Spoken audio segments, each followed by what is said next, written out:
Clark, POV.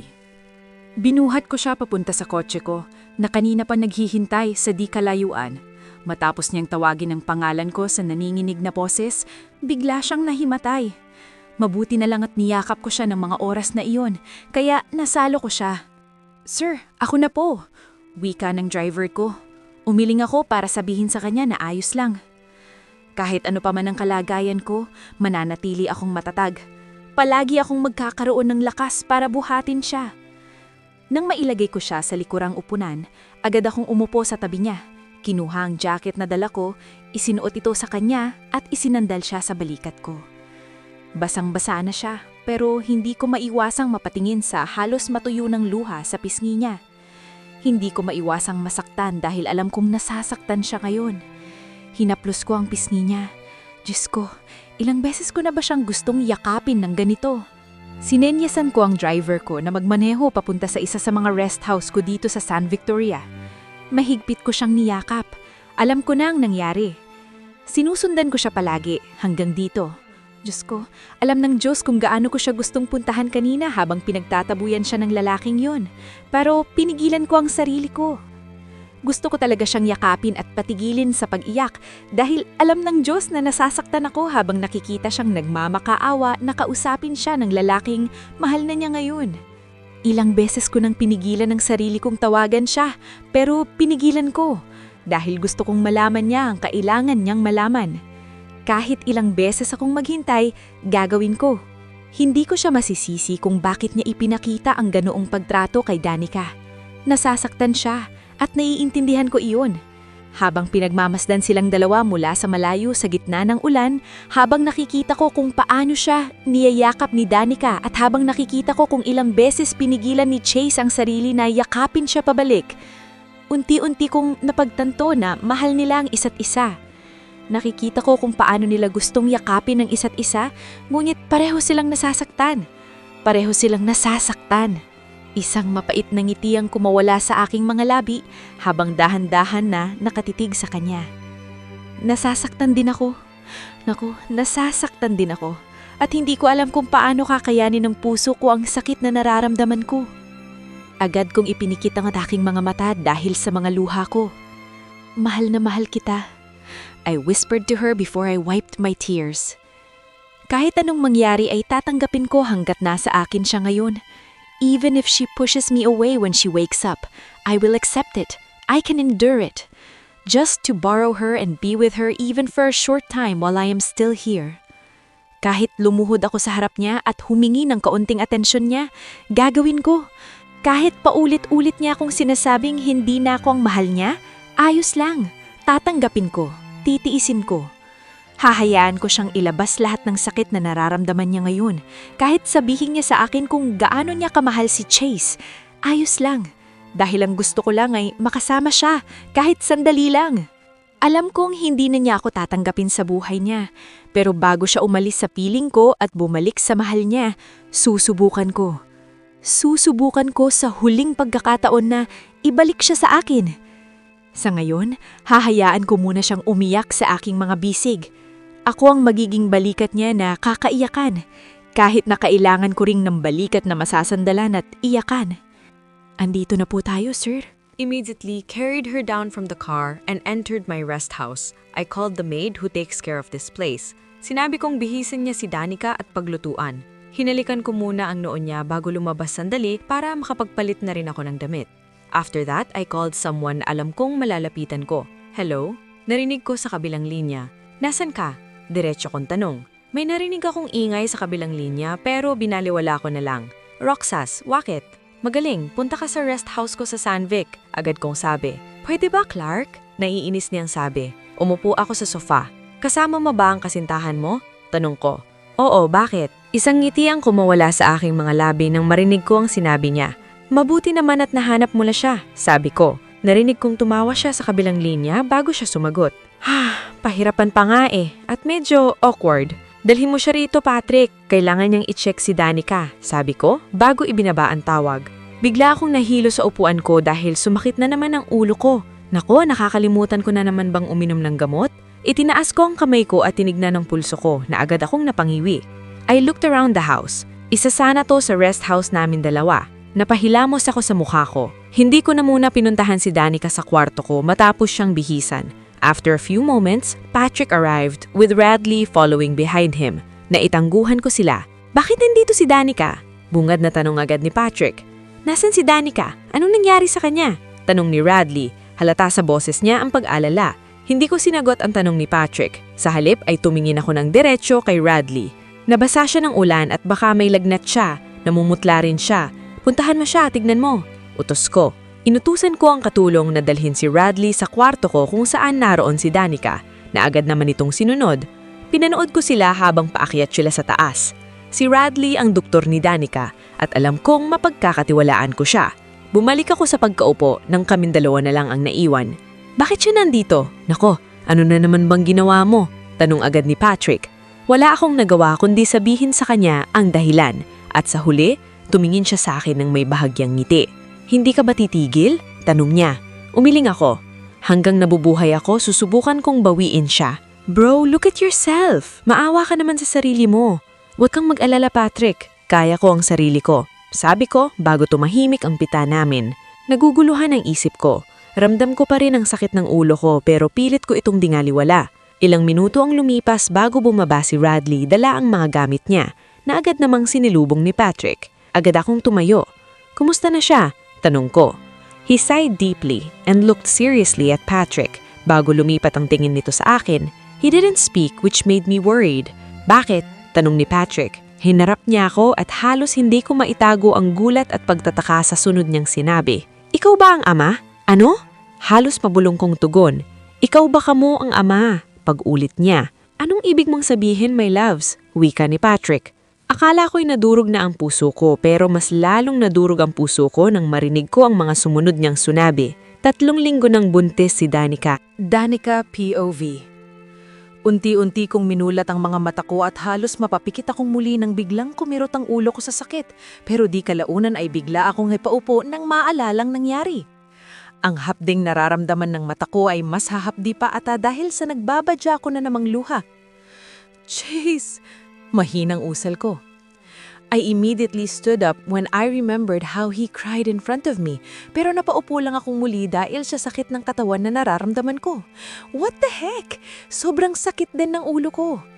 Hawak ang ulong nilibot ko ang tingin sa may kalakihang kwartong kinaroroonan ko mula sa hindi pamilyar na kama hanggang sa mga gamit na hindi rin pamilyar. Nasaan ako? Pumasok sa isip ko na baka dinala ako ni Chase sa bahay nila pero agad din yung napuputol nang biglang bumukas ang pinto at pumasok ang taong hindi ko inaasahan. How's your feeling? Sabit nito. Binaba ko ang kamay ko. Nasaan ako at dumako ang tingin ko sa ibang damit na suot ko. Ikaw ba ang nagbihis sa akin? No, ang babaeng maid ang nagbihis sa'yo. Saad nito na ikapasalamat ko. Tsaka ako naalalang bago ako mawalan ng malay ay narinig ko siyang nagsasalita habang nakayakap sa likod ko. Nagtatanong ko siyang tiningnan. I'll answer all your questions later. Kumain ka muna. Bakit ako nandito? Nasaan ako, Clark? Matigas kong saad. He didn't answer me, instead lumapit lang siya sa kinauupuan ko at nilapag sa malapit na table ang bowl na dala niya. Kailangan mo nang kumain, Danica, sabi nito. Pero napansin ko ang matamlam na boses niya. Tiningnan ko siya at hindi ko maiwasang magtaka dahil sa nakita ko.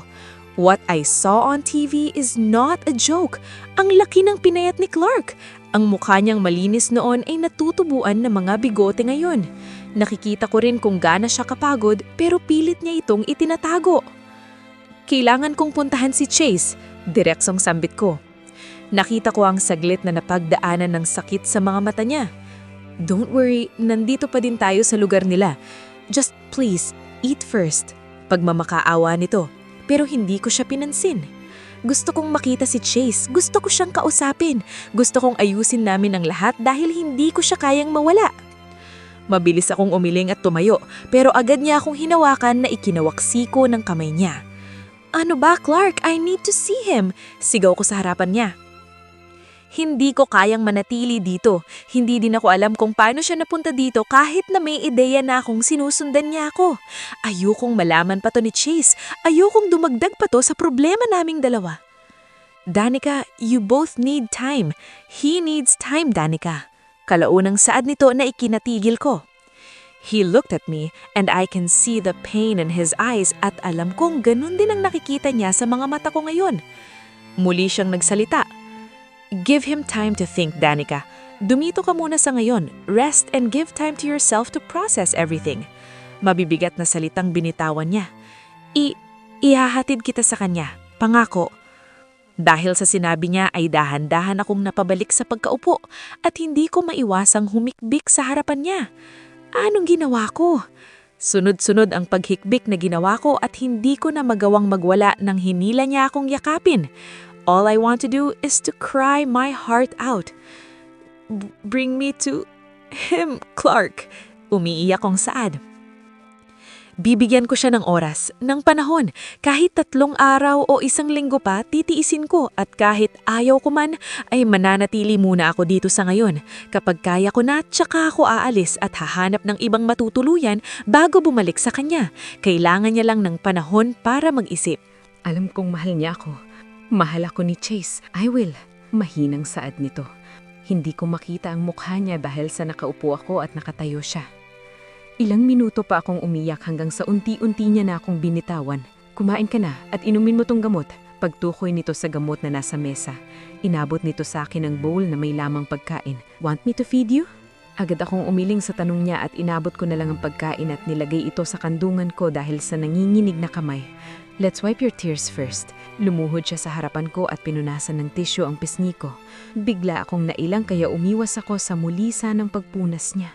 Naiwan sa ere ang kamay niyang akmang pupunas na ulit sa akin. Kalaunan ay gumiti ito sa akin pero ang ngiting hindi abot sa mga mata niya. Kumain ka na. Dito lang ako.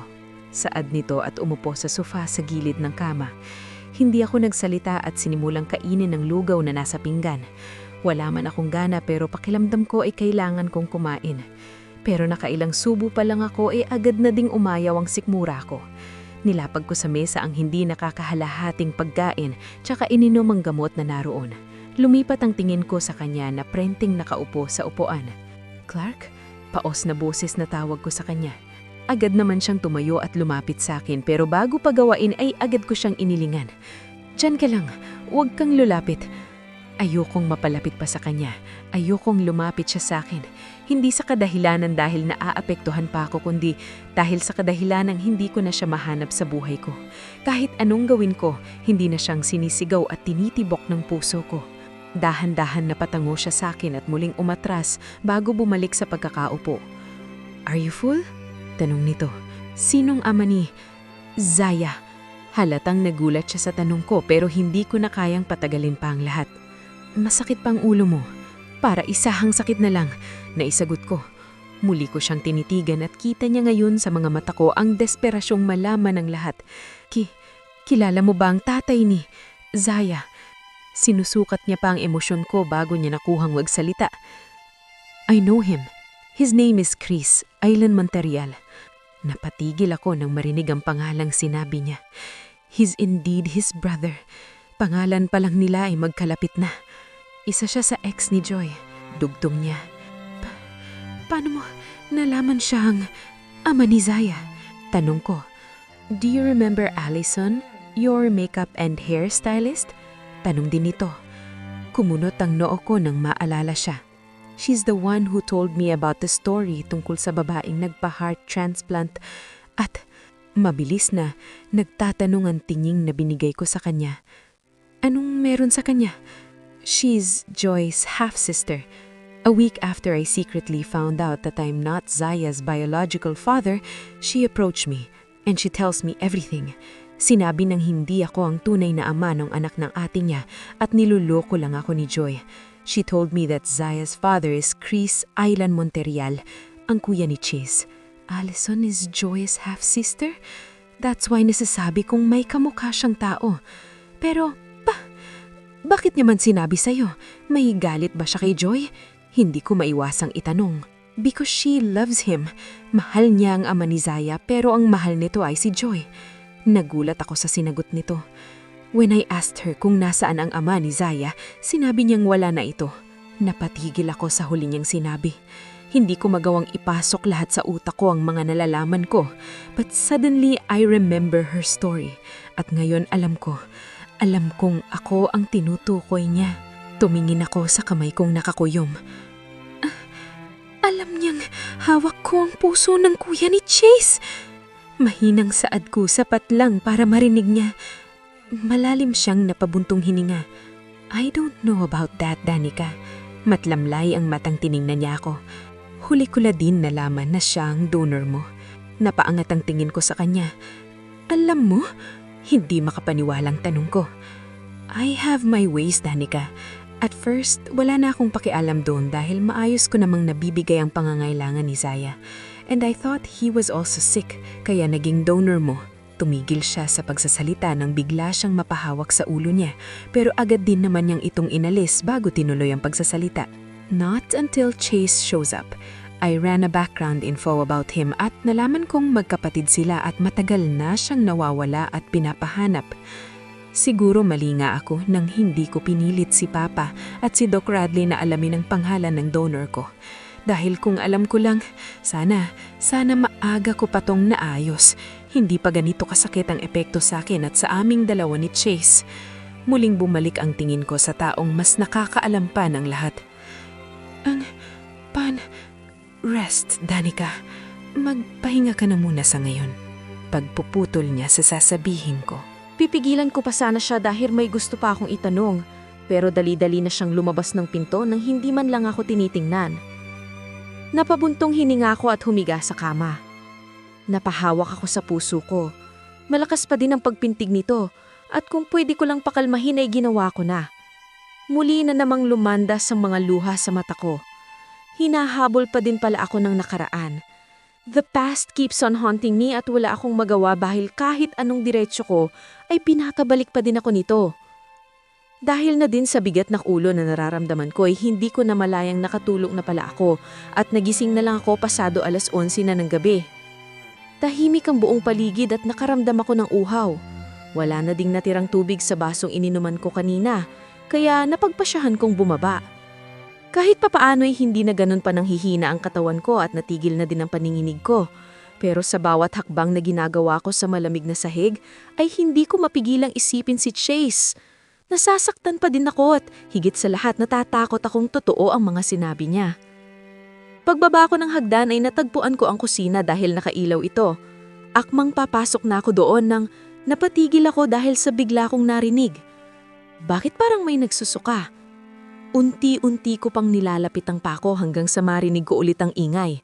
At hindi nga ako nagkakamali dahil nagsusuka ito. Para bang may nilalabas ito sa lalamunan niya nang hindi niya naman mailabas-labas. Kalaunang rinig ko. Agad kumunot ang noo ko. Si Clark ba yun? Lalaking boses ang narinig ko at sigurado akong maliban sa maid ay kaming dalawa na lang ni Clark ang nandito. Nang muli kong marinig ang pagsusuka na may kasunod ng pagdaing, ay mabulis na akong pumasok sa kusina at halos matutok ako sa nabunggaran ko. Clark, halos hangin na lang nasaad ko. Halos nakasubsob na siya sa sink habang walang tigil sa pagsusuka. Kitang-kita ko din ng pawis sa kamay at noo at kung paano lumabas sa mga linya ng ugat sa kamay niya sa tuwing sumusuka siya. Pero ang mas lalong ikinatutop ng bibig ko ay nang makita ko kung ano ang inilalabas ng bibig niya sa bawat pagsusuka niya. Dahil sunod-sunod na paglabas ng dugo ang lumalabas sa bibig niya.